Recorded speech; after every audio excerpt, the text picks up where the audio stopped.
sumpah. Udah mana aja. Dan dia juga memiliki ketertarikan pada konten kekerasan serta hal-hal yang ekstrim. Polisi menetapkan 1 tersangka dalam insiden ledakan di SMA Negeri 72 Jakarta.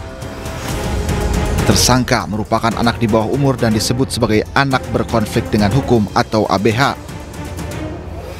Saat ini, terduga pelaku yang menjadi korban masih dirawat di Rumah Sakit Polri Kramat Jati, Jakarta. Polisi menyebut terduga pelaku merupakan siswa aktif dan tidak terhubung dengan jaringan teroris manapun.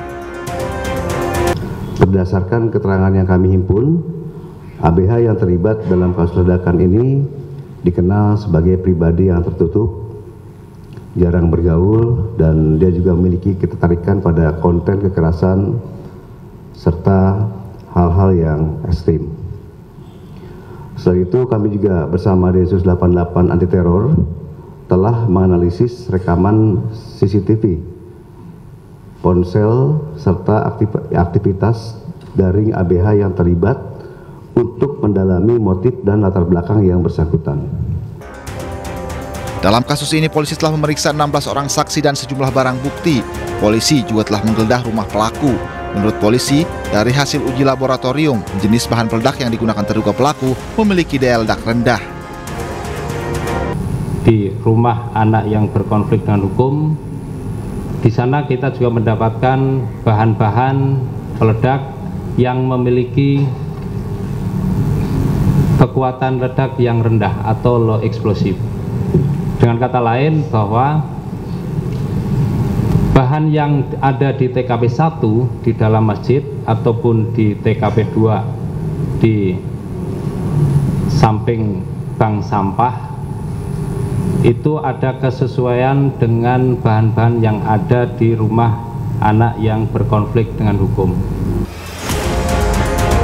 Dan Satprimo Polda Metro Jaya Kombes Henik Marianto menjelaskan terduga pelaku membawa total 7 bom.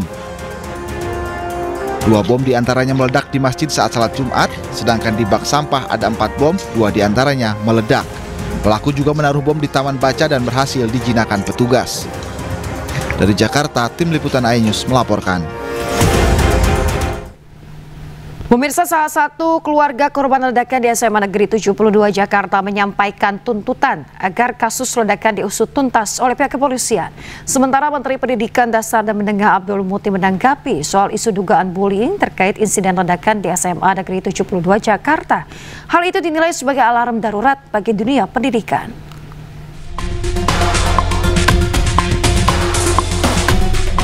Salah satu korban yang saat ini masih dalam perawatan intensif di Rumah Sakit Islam Cempaka Putih, Jakarta Pusat, menyampaikan kepada orang tuanya agar pihak kepolisian mengusut tuntas secara transparan dan memberikan keadilan bagi para korban terkait peristiwa ledakan yang terjadi di SMA Negeri 72. Selain 13 korban di Rumah Sakit Islam Cempaka Putih, 17 korban lainnya dirawat di Rumah Sakit Yarsi dan 1 orang di Rumah Sakit Pertamina Jaya dan 1 orang di Rumah Sakit Polri. Akibat insiden ini, pihak keluarga korban menuntut pertanggungjawaban pihak sekolah. Jadi, saya minta pertanggungjawaban pertama sekali pihak sekolah. Dan kedua, anak saya ini segera minta diusut tuntas pelakunya supaya cepat ditangkap. Kemarin dia sempat nulis. Menteri Pendidikan Dasar dan Menengah Abdul Muti menanggapi soal isu dugaan bullying terkait insiden ledakan di SMA Negeri 72. Hal ini dinilai sebagai alarm darurat bagi dunia pendidikan untuk memperkuat upaya pencegahan kekerasan dan perundungan di sekolah. Baik itu bisa menjadi sarana agar anak-anak ini merasa at home di sekolah dan keberadaannya diterima, apapun keadaan fisiknya, apapun keadaan ekonominya, dan mungkin juga capaian akademiknya. Nah, mereka yang selama ini menjadi korban perundungan itu kan yang powerless, ya, yang secara power dianggap lebih lemah dari yang lain. Nah, kalau kita mengembangkan sikap yang lebih humanis, maka kita bisa membangun budaya saling menerima di antara semua insan pendidikan. Selain itu, Abdul Muti juga menegaskan pentingnya peran guru yang tidak hanya sebatas pengajaran akademik, melainkan juga menjadi jembatan komunikasi antara sekolah dan orang tua. Dari Jakarta, Jessica Winoto, Raga Firdaus, iNews melaporkan.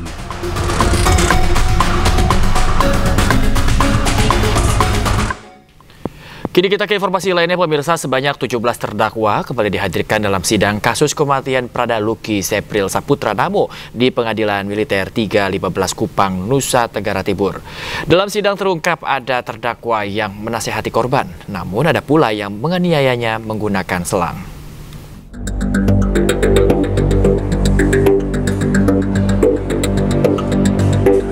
Sidang pemeriksaan saksi dalam berkas perkara kedua kasus kematian Prada Luki Namo kembali digelar di Pengadilan Militer 315 Kupang Selasa pagi.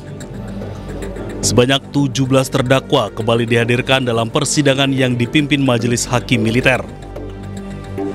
Letda Infantri Lukman Hakim menjadi saksi terakhir dalam berkas perkara terhadap 17 terdakwa tersebut. Dalam keterangannya, saksi menjelaskan bahwa korban Prada Luki Namo dan seorang rekannya sempat dinasihati oleh beberapa terdakwa. Namun secara spontan ada pula terdakwa lain yang menganiaya korban. Itu kan sebelumnya itu tidak ada, hanya ada yang melakukan pelanggaran mungkin satwa. Hingga saat ini sudah ada 12 saksi yang diperiksa. Sedangkan pemeriksaan saksi tambahan dijadwalkan akan dilaksanakan pekan depan. Sampai dengan hari ini sudah diperiksa sebanyak 30 orang saksi. Jadi tinggal satu saksi lagi di dalam berkas yang belum diperiksa, yaitu atas nama Letda Infantri Rahmas, dan besok akan diperiksa. Sebelumnya, sebanyak 22 prajurit TNI dari Batalion Infantri 834 Wakangamere diduga terlibat dalam tindakan penganiayaan terhadap Prada Luki Namo di asrama militer yang mengakibatkan korban meninggal dunia. Dari Kupang, Nusa Tenggara Timur, Eman Suni, iNews melaporkan. Kita ke informasi lain, pemirsa. Polda Metro Jaya jadwalkan pemeriksaan terhadap tersangka kasus tudingan ijazah palsu Joko Widodo Roy Suryo pada Kamis mendatang. Selain Roy Suryo, sejumlah tersangka termasuk Dr. Tifa juga turut diperiksa.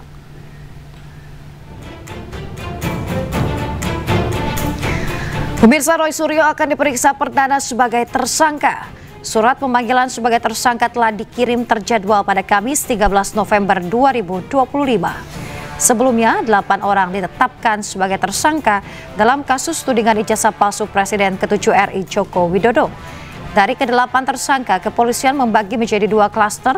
5 orang berada di klaster pertama, sementara 3 orang berada di klaster 2. Roy Suryo berada di klaster 2.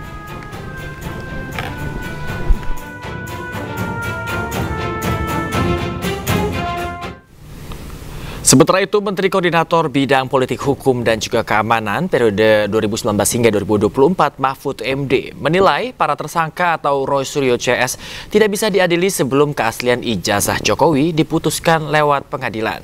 Menurut Mahfud, polisi tak berwenang tentukan keaslian ijazah. Suryo itu sekarang jadi tersangka, kita tidak tahu persis kan? Itu karena apa sih? Karena menuduh ijazah Jokowi palsu? Atau karena soal lain, misalnya menimbulkan keonaran, menimbulkan kegaduhan, membuat berita bohong atau apa. Nah, kalau masalahnya ijazah palsu, saya sependapat dengan Pak Susno Duaji, sependapat juga dengan Pak Jimli, dan itu sudah saya katakan bulan Maret yang lalu kan, habis hari raya ketika saya pidato di kampus di Jogja itu, gitu. Kalau itu mau dibawa ke pengadilan, Roy Suryo itu ada 2. Satu, pengadilan tuh harus membuktikan ijazah itu benar asli atau tidak, iya kan? Kalau nanti di pengadilan lalu tiba-tiba dinyatakan Roy Suryo bersalah, padahal masalah utamanya dia menuduh palsu, harus dibuktikan dulu. Dan yang membuktikan ijazah itu palsu atau tidak bukan polisi, harus hakim yang memutuskan. Pemirsa, sidang sengketa informasi pengabat kebijakan publik Bonatuasi Lalahi dengan Arsip Nasional terkait ijazah Jokowi kembali digelar. Saya bersumpah atau berjanji Dalam persidangan, Kabak Biro Teknis Penyelenggaraan Pemilu KPU Andi Bagus yang menjadi saksi mengakui tidak memberikan salinan ijazah Presiden ke-7 Joko Widodo yang terlegalisir kepada Arsip Nasional RI atau Andre. KPU menilai ijazah memang bukan termasuk dokumen yang diserahkan KPU kepada Andre. Dalam persidangan sebelumnya, Andre mengaku mendapatkan 17 dokumen dari KPU namun tidak ada salinan ijazah calon presiden. Yang bisa ketahui bahwa ijazah memang tidak disebutkan berkaitan dengan ijazah 12 ya. BB1 sampai BB12 atau 13 gitu. Nah, kalau ijazah